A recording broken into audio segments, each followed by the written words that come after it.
नमस्कार दोस्तों, मैं डॉक्टर विनीता पांडे एक बार फिर उपस्थित हूँ आपके सामने। और अभी पिछले वीडियो में हमने बात की थी कि आपकी आत्मनिष्ठ विधियाँ कौन सी होती हैं, और आज हम बात करने वाले हैं आपकी वस्तुनिष्ठ निरीक्षण विधियाँ जो होती हैं।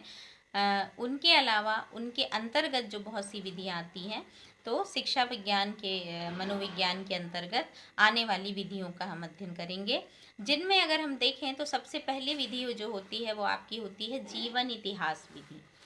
तो जब हम देखें किसी असाधारण व्यक्ति, जैसे कोई अपराधी हो, झगड़ालू हो, मानसिक रोगी हो, समस्यात्मक बालक हो, इन सब का अध्ययन करने के लिए उनके हमको वंशानुक्रम, आपका पारिवारिक परिवेश और सामाजिक वातावरण, उसकी रुचियाँ, क्रिया, शारीरिक स्वास्थ्य, शैक्षिक और संवेगात्मक विकास, इन सभी का पता लगाना आवश्यक होता है। तो इनके आधार पर ही हम व्यक्ति के वर्तमान व्यवहार का विश्लेषण करते हैं और वो आसान हो जाता है। जब हम किसी के जीवन की इतिहास के बारे में इतिहास जानते हैं, तो वह जीवन इतिहास विधि कहलाती है।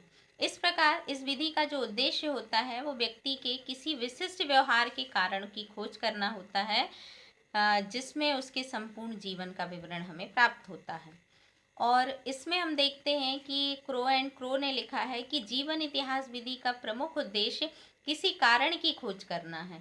अध्ययनकर्ता को इतना सावधान रहना चाहिए कि कई सूत्रों में ऐसी जानकारी की प्रामाणिकता का परीक्षण करे और तभी उसे विश्वसनीय माने, क्योंकि आप किसी की भी कहानी या उनके बारे में ज्ञान जो प्राप्त करते हैं वो उनके आसपास से या रिश्तेदारों से करते हैं। फिर आपकी दूसरी विधि होती है आपकी गाथा वर्णन विधि। जीवन इतिहास के बाद आपकी आती है गाथा वर्णन विधि। इस विधि में व्यक्ति अपने किसी पूर्व अनुभव या व्यवहार का वर्णन करता है। मनोवैज्ञानिक उसको सुन करके एक रिपोर्ट तैयार करते हैं और उसके आधार पर ही निष्कर्ष निकालते हैं कि इनकी जो मानसिक स्थिति है वो किस तरह से होती है। अब हम देखते हैं तीसरी विधि होती है आपकी प्रयोगात्मक विधि। प्रयोगात्मक विधि जो होती है सभी रिसर्चेज में और महाविद्यालय में, विद्यालय में, छोटे से लेकर बड़े क्षेत्रों में सबसे अधिक जो यूज़ की जाती है वो आपकी प्रयोगात्मक विधि ही यूज़ की जाती है। अब अगर हम इसके बारे में देखते हैं तो हम ये पाते हैं कि प्रयोगात्मक विधि एक प्रकार की नियंत्रित परीक्षण विधि है। इस विधि में प्रयोगकर्ता स्वयं अपने द्वारा निर्धारित की हुई परिस्थितियों या वातावरण में किसी व्यक्ति के व्यवहार का अध्ययन करता है। मतलब वो स्वयं देखता है कि किस तरह से हम व्यवहार का परिवर्तन कर सकते हैं, और अपने आसपास का परिवेश ऐसा बनाता है, फिर उसको अध्ययन करता है। जैसे यदि हम देखें तो किसी समस्या के संबंध में तथ्य एकत्र करता है। मनोवैज्ञानिकों ने इस विधि का प्रयोग न केवल बालकों और व्यक्तियों के व्यवहार पर किया है। पुराने जो साइकिस्ट होते थे वो चूहों और बिल्लियों और पशुओं के व्यवहार का भी अध्ययन करते थे। तो ये आपकी प्रयोगात्मक विधि होती है। अब हम आते हैं चौथी विधि पर, जो है आपकी उपचारात्मक विधि। इसका प्रयोग करने वालों का उद्देश्य यह मालूम करना होता है कि व्यक्ति की विशिष्ट आवश्यकताएं वास्तव में क्या है, उसमें उत्पन्न होने वाली जटिलताओं के क्या कारण हैं, और उनको दूर करके व्यक्ति को किस प्रकार से सहायता पहुंचाई जा सकती है। फिर आती है आपकी विकासात्मक विधि। विकासात्मक विधि में व्यक्ति के विकास का क्रमबद्ध अध्ययन किया जाता है कि इसका कैसे धीरे धीरे विकास हुआ। जन्म से लेकर प्रौढ़ावस्था तक व्यक्ति के विकास के विभिन्न पक्षों के बारे में सूचनाएं एकत्रित की जाती हैं, फिर उनका विश्लेषण किया जाता है, और व्यक्ति के विकास पर फिर और वंशानुक्रम पर प्रभाव डालते हुए वातावरण के प्रभाव को देखते हुए व्यक्ति का अध्ययन किया जाता है। फिर हम देखते हैं कि इन विधियों के अलावा कुछ ऐसी विधियां हैं जिनका प्रयोग वर्तमान में किया जाता है, जिनका उल्लेख करना आवश्यक है। जैसे यदि देखें तो मनोविश्लेषण विधि।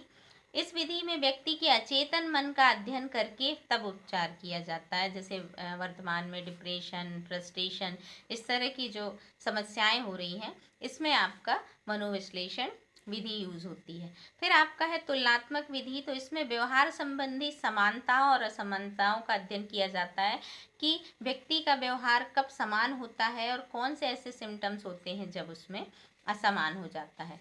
फिर आपकी होती है सांख्यिकीय विधि, तो जब हम कोई भी समस्या लेते हैं उनसे संबंधित आंकड़ों के तथ्य एकत्रित करते हैं और फिर जब हम उस पर सांख्यिकीय विश्लेषण करते हैं तब वो आपकी सांख्यिकीय विधि बन जाती है। इसके बाद आती है आपकी परीक्षण विधि। तो परीक्षण जो होता है वो व्यक्तियों की विभिन्न योग्यताएं जानने के लिए परीक्षा के रूप में, जो वर्तमान में हम सभी लेते हैं और काफ़ी प्रचलित है, उसे हम परीक्षण विधि कहते हैं। नेक्स्ट विधि आपकी है प्रश्नावली विधि। तो प्रश्नों के उत्तर प्राप्त करते हैं हम और फिर किसी भी समस्या का समाधान ढूंढते हैं। अगली विधि आपकी साक्षात्कार विधि। तो जिस भी व्यक्ति को कोई समस्या है उसमें हम व्यक्तियों से भेंट करके उसकी समस्या से संबंधित तथ्य को एकत्रित करते हैं और उसमें कुछ हम सवाल पूछते हैं। तो इस प्रकार से हमने देखा कि शिक्षा मनोविज्ञान की जो विधियां हैं वो बहुत सारी होती हैं और वस्तुनिष्ठ निरीक्षण विधि के अंतर्गत आपकी जीवन इतिहास विधि, गाथा वर्णन विधि, प्रयोगात्मक विधि, उपचारात्मक विधि, विकासात्मक विधि, मनोविश्लेषण विधि, तुलनात्मक विधि, सांख्यिकीय विधि, परीक्षण विधि, प्रश्नावली विधि और साक्षात्कार विधियों का समावेश किया गया है। तो आशा है कि आप सभी को ये चीज़ें समझ में आई होंगी और आप मेरे इस चैनल को लाइक करें, सब्सक्राइब करें और जो भी विद्यार्थी बीएड कर रहे हैं, डीएड कर रहे हैं, बीए बीएड कर रहे हैं, बीएससी बीएड कर रहे हैं या अन्य शिक्षा से संबंधित परीक्षाएं दे रहे हैं, जैसे महिला बाल विकास की परीक्षाएं होती हैं, सीटीईटी की होती है, वर्ग 1, 2, 3 होता है। आजकल तो पेडागोजी जो है वो लगभग सभी परीक्षाओं में समावेशित कर दिया गया है। तो आप सभी इन वीडियोस को लोगों को शेयर करें ताकि वो आसानी से इनको देख सके और इनका फ़ायदा हो सके। इसी मायने में आपकी और हमारी एक सच्ची समाज सेवा होगी। धन्यवाद।